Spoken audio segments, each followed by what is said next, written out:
Baik,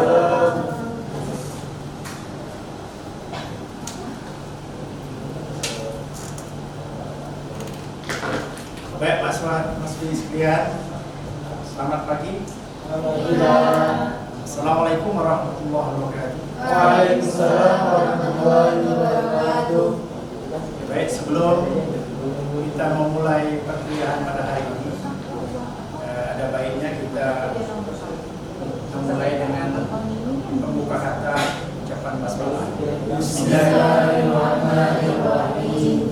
Sebelum materi disampaikan, tentu kita perlu mengecek rekan-rekan kita yang hadir dan juga yang mungkin berhalangan hadir pada hari ini.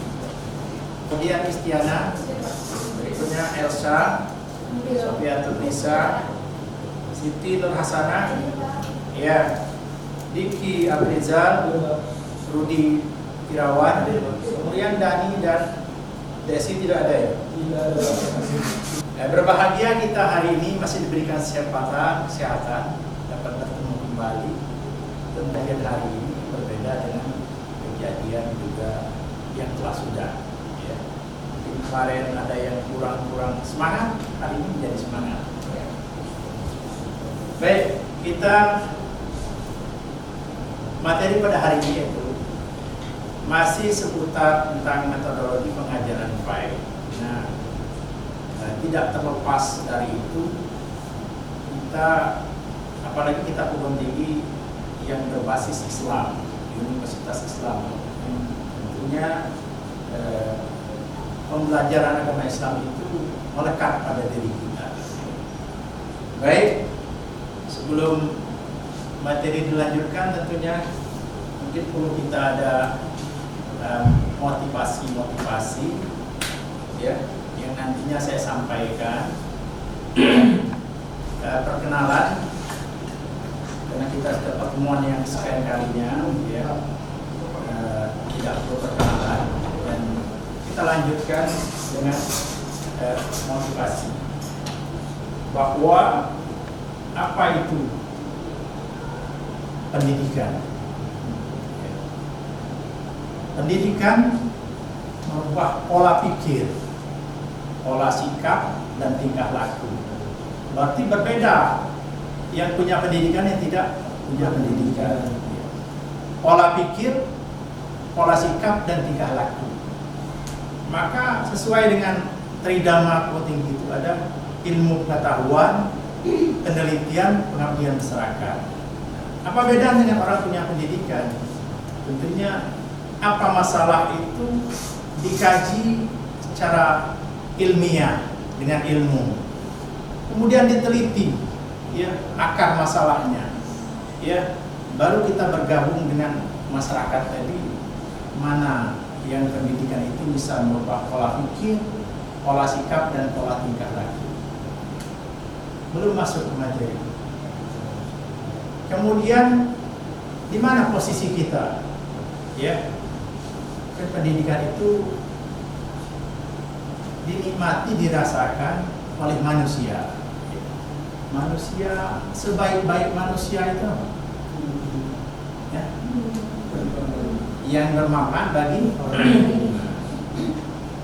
Mungkin kita ada yang belum bermanfaat, mungkin besok akan bermanfaat. Kemudian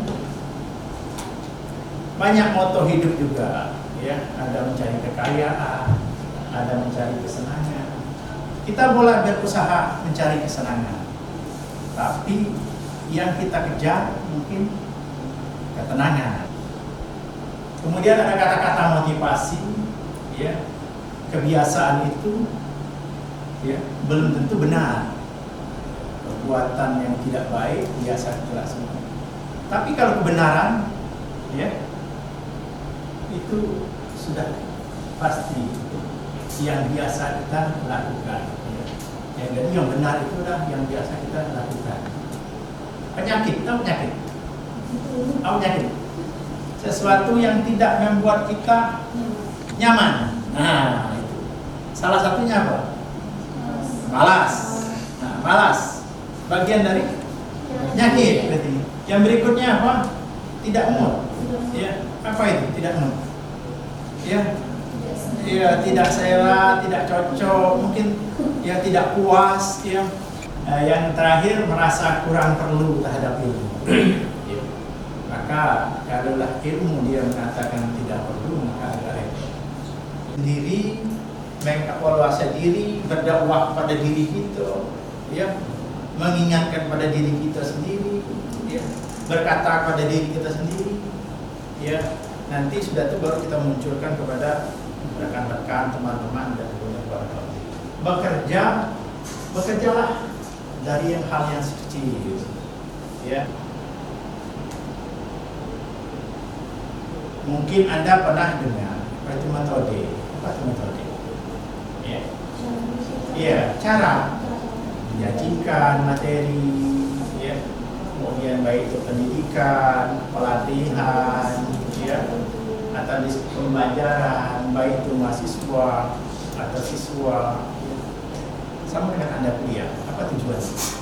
Ya, merubah pola pikir, pola sikap, pola tingkah laku. Berikutnya definisi metodologi, ya.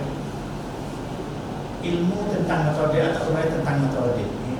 Ini dirumuskan oleh tim rumus bahwa tidak sembarangan kita berpikir, berbuat, tentunya ada trik-triknya. Maka itu bagian metode. Kemudian dalam bahasa Arab, ya, ada sinonim yang bermacam-macam, itu ada minhaj, wasilah dan kaifiyah dan thariqah. Namun yang paling populer itu apa? Ya, thariqah. Apa itu thariqah?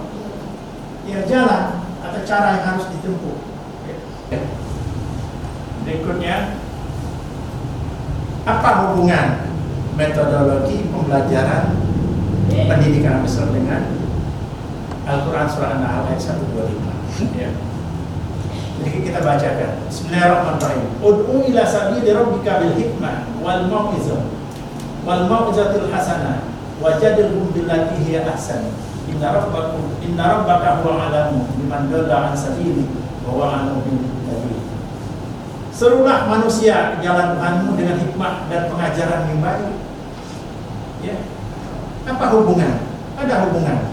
Ya, metodologi pembelajaran agama Islam tadi dengan Al-Quran surah An-Nahl ayat 125. Ya, kita diseru, ya, ini bagian dari amar, ya, perintah untuk kita kembali ke jalan Tuhannya dengan hikmah dan juga pengajaran yang baik.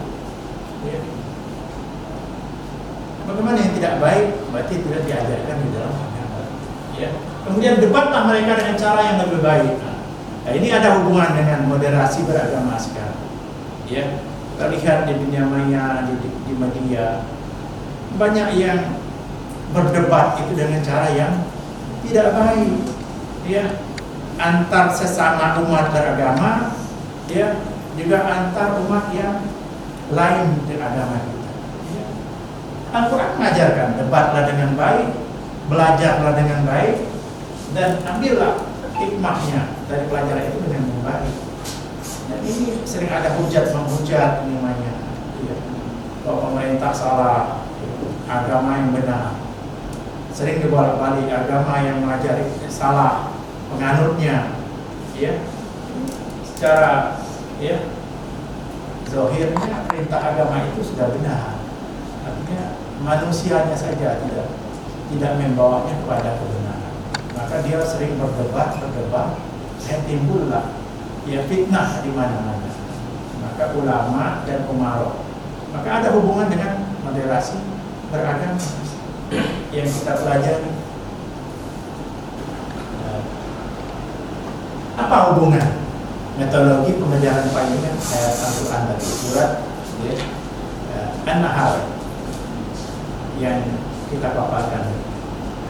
Ya, silakan.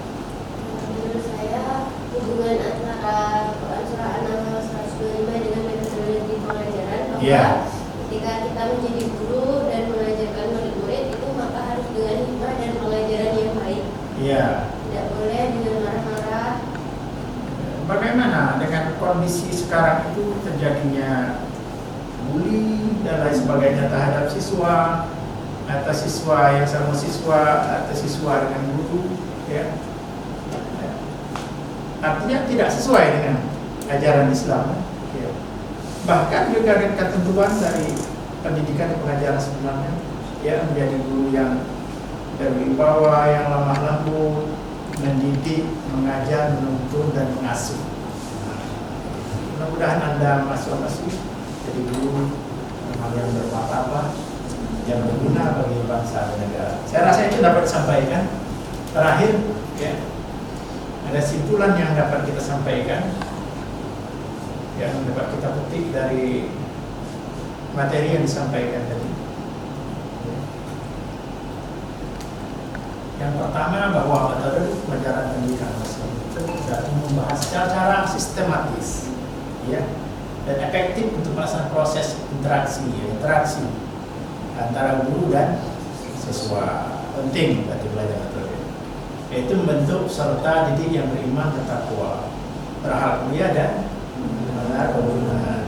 Yang berikutnya, ya, bahwa metodologi menuntut guru untuk cerdas dalam memilih dan menginovasi, ya, menginovasi metode pelajaran agar belajar tidak hanya pusat pada guru, tapi juga melibatkan interaksi, ya, baik itu siswa juga dalam capai ranah kognitif, afektif dan psikomotor.